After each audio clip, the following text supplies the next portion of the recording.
Kapal induk adalah kapal perang terbesar dan paling kompleks yang pernah dibuat oleh manusia. Di atas dek utamanya terdapat landasan pacu dan fasilitas penerbangan untuk pesawat tempur. Di dalamnya terdapat hangar raksasa, ruang kendali, sistem radar, rumah sakit, ruang tidur bagi ribuan awak, hingga pusat komando militer. Dalam versi modern, beberapa kapal induk seperti milik Amerika Serikat bahkan menggunakan reaktor nuklir sehingga mampu beroperasi sangatlah lama, yakni sekitar 20-25 tahun tanpa harus mengisi bahan bakar. Terlepas dari itu semua, fungsi utama dari kapal induk adalah menjadi kekuatan udara dari laut. Dengan kata lain, kapal induk memungkinkan pesawat tempur untuk beroperasi dari mana saja tanpa memerlukan landasan yang ada di darat. Tak hanya itu saja, kapal induk juga memiliki beberapa fungsi lainnya. Pertama, untuk operasi militer ofensif, yakni meluncurkan serangan udara ke wilayah musuh. Kedua, untuk pertahanan dan patroli,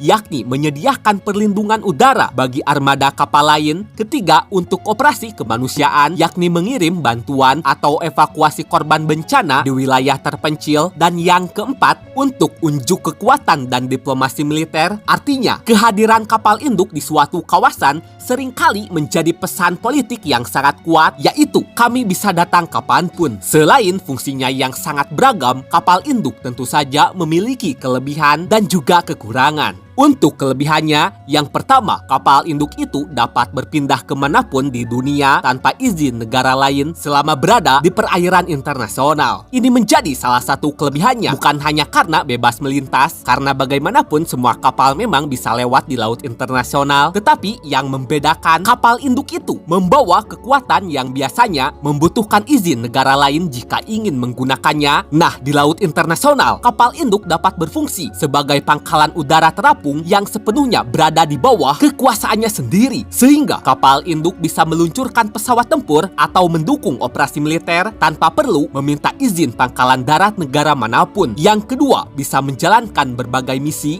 Yang ketiga, menunjukkan status adidaya, artinya negara yang memiliki kapal induk dianggap memiliki pengaruh global. Yang keempat, punya pangkalan udara seperti yang dijelaskan sebelumnya. Oke, sekarang masuk ke pembahasan kekurangan kapal induk. Pertama, tentu saja biaya untuk membuat kapal induk sangatlah mahal. Bayangkan saja, satu kapal induk modern bisa menelan lebih dari 13 miliar dolar Amerika, dan ini belum termasuk biaya pesawat, pemeliharaan, serta biaya operasional jangka panjang yang sebenarnya jauh lebih besar daripada biaya pembuatannya. Yang kedua, selain mahal, ukurannya yang besar dan juga lambat membuat kapal induk menjadi target empuk bagi rudal hipersonik atau serangan drone modern. Meskipun harus diakui, kapal induk juga memiliki pertahanan berlapis dan selalu dikawal oleh armada lengkap sehingga tidak benar-benar empuk, hanya saja tetap rentan terkena serangan. Yang ketiga, kapal induk harus dijaga oleh kapal perusak, kapal selam, dan kapal logistik.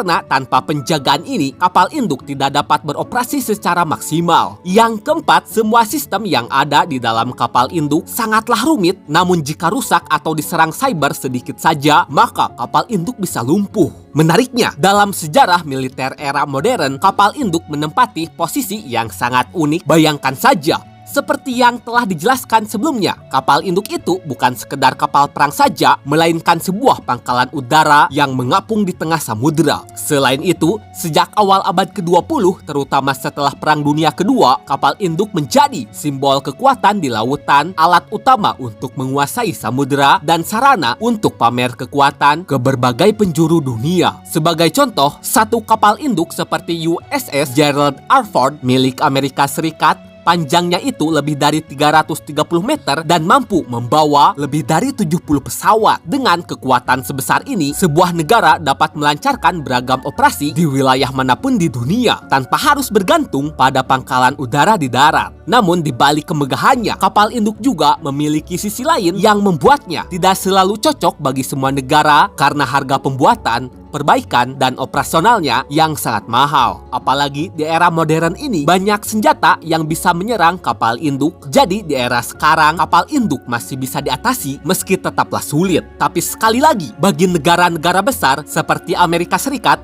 China, Britania Raya, dan Rusia, kapal induk masih memegang peran yang sangat penting karena seperti yang disebutkan di awal, keberadaannya itu berfungsi sebagai penegasan pengaruh global, yakni sebuah pesan bahwa kekuatan mereka dapat hadir dimanapun dan kapanpun jika dibutuhkan.